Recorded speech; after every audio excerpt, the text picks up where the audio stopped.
Pourquoi vous attirez toujours des personnes indisponibles? Il existe une situation que beaucoup de personnes connaissent. Vous rencontrez quelqu'un, au début, tout semble bien se passer. La connexion est là. Les conversations sont profondes. Il y a une forme de intensité. Mais très vite, quelque chose apparaît. La personne devient distante. Elle hésite, elle disparaît, elle n'est pas vraiment disponible. Et cette situation ne se produit pas une fois, mais plusieurs fois. Alors une question apparaît. Pourquoi est-ce que j'attire toujours des personnes indisponibles?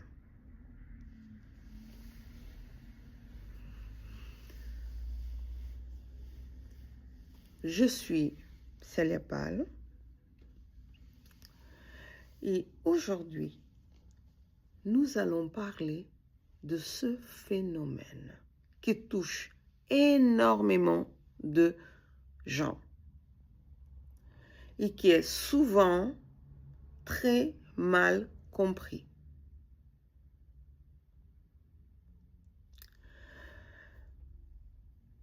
L'illusion du hasard. La première réaction est de croire que c'est un hasard. On pense simplement, je n'ai pas de chance.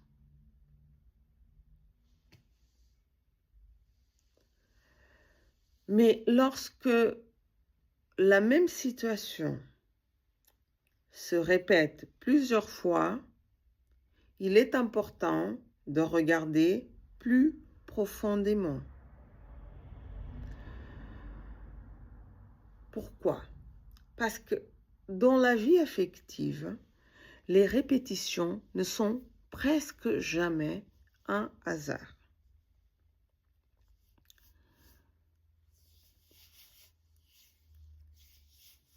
Les visages changent. Les personnes changent. Mais les scénarios restent les mêmes. Toujours quelqu'un qui n'est pas prêt. Toujours quelqu'un qui ne peut pas s'engager. Toujours quelqu'un qui reste à distance. Toujours quelqu'un qui bloque au bout de quelques jours, mois, semaines, quand il s'agit d'avancer. Et cela crée en vous une immense fatigue émotionnelle. Oui, ça crée en vous, à force de vivre ces mêmes situations qui se répètent, vous êtes fatigué, vous n'en pouvez plus. Vous déprimez sans le savoir. Vous allez très vite aller chercher une nouvelle relation dans une page Internet, que ce soit les réseaux de rencontres, les pages, les sites de rencontres,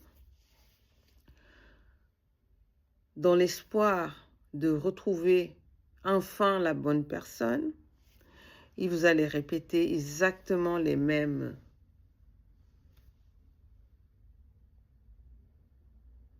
schémas. Une fois, 2 fois, 3 fois. Et c'est jamais la bonne.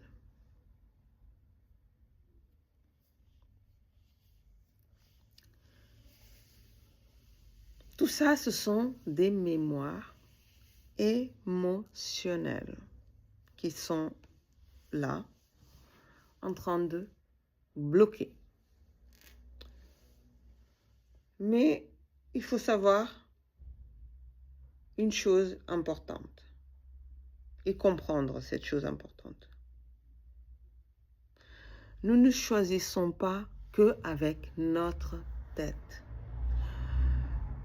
On est sur l'application, oui, non, non, oui, ça c'est mécanique. On regarde le beau visage, c'est facile, c'est très agréable.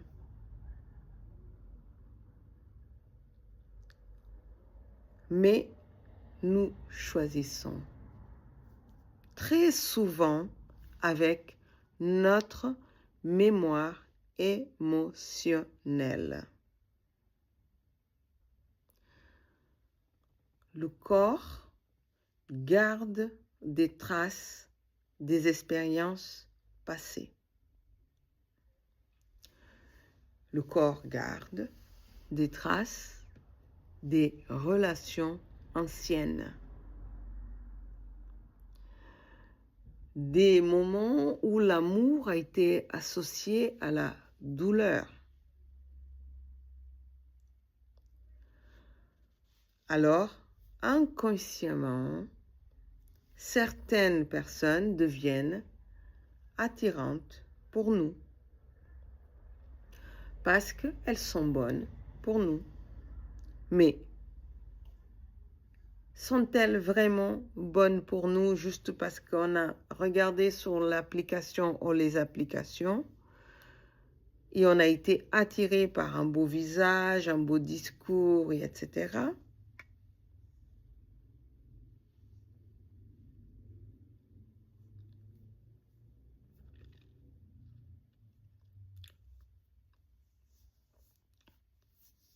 Mais ce n'est pas que ça, le visage. On attire parce qu'elles nous correspondent, parce qu'elles ont quelque chose de familier, même par écran interposé,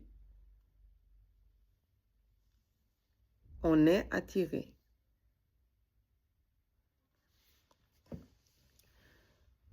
Mais pourquoi ces histoires se répètent? Alors qu'on est devant une application ou devant quelqu'un qu'on vient de rencontrer ou autre, pourquoi on répète les mêmes histoires, même si les visages changent, même si le corps change? Pourquoi attirons-nous les mêmes histoires? Parfois, ces répétitions viennent aussi de notre histoire familiale. Dans certaines familles, il existe des schémas affectifs très forts, comme par exemple des abandons, des relations instables, des histoires qui se terminent mal, dans nos propres histoires de famille, que ce soit avec nos parents ou des membres très proches de notre famille qui ont une influence active ou passive dans notre vie.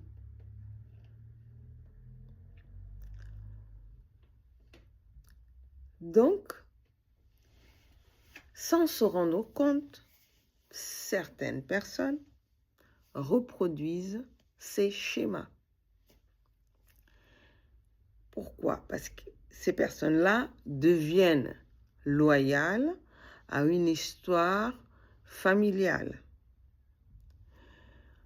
Et leur vie affective commence à ressembler à celle des générations précédentes. Ces mécanismes sont souvent invisibles, mais les effets dans la vie de chacune de ces personnes est concret. Et parfois, on ne comprend pas pourquoi on vit ça, mais il y a un effet concret dans la vie de cette personne. Mais quelle est la vraie question à se poser? Vraiment. Quand une relation ne fonctionne pas,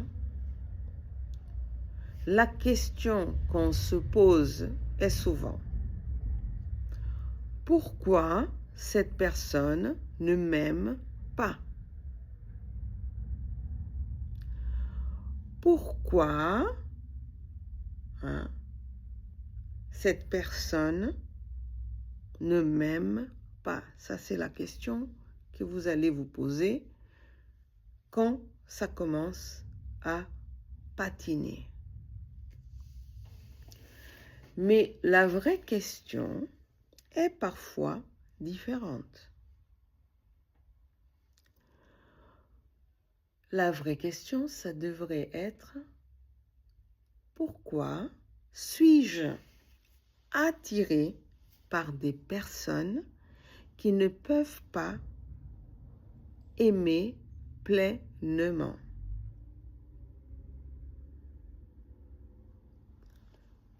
Cette question est difficile. Je répète, la question qu'on devrait se poser est: pourquoi moi je suis attiré par des personnes qui ne veulent et qui ne peuvent pas m'aimer pleinement? Pourquoi moi, femme, jolie, belle, intelligente, autonome, indépendante, ne peut pas, on n'attire pas les personnes. Je répète, pourquoi moi, femme, avec tant de qualités que je reconnais, qu'on me dit souvent, attire des hommes qui ne peuvent pas m'aimer pleinement? C'est une question très difficile, mais elle ouvre une porte très importante parce qu'elle permet de sortir du hasard.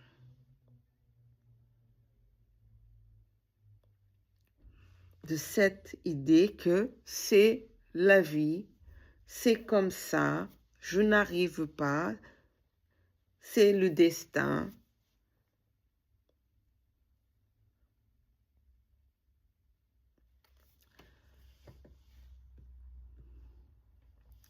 Les relations qui se répètent ne sont pas des punitions. Elles sont souvent des messages. Elles montrent qu'un cycle intérieur n'est pas encore terminé. Et tant que ce cycle il reste actif, l'histoire peut continuer à se reproduire.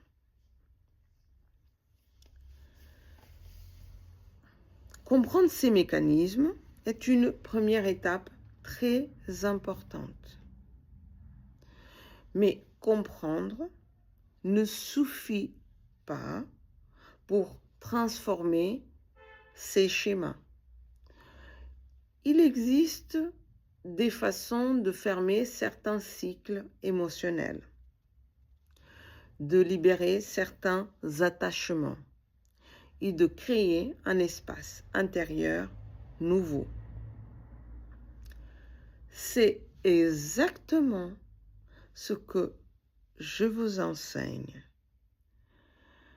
dans mon programme sur alignement amoureux ou dans mon livre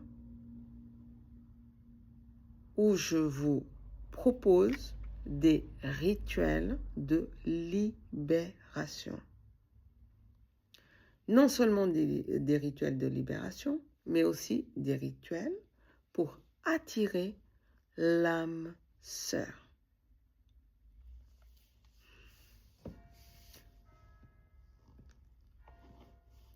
Si vous êtes consciente que vous avez ces schémas répétitifs, si ce sujet vous parle, vous trouverez des informations sur cette vidéo et dans la prochaine vidéo, nous allons parler d'un sujet très important qui est pourquoi certaines relations ne se ferment jamais, même après la séparation.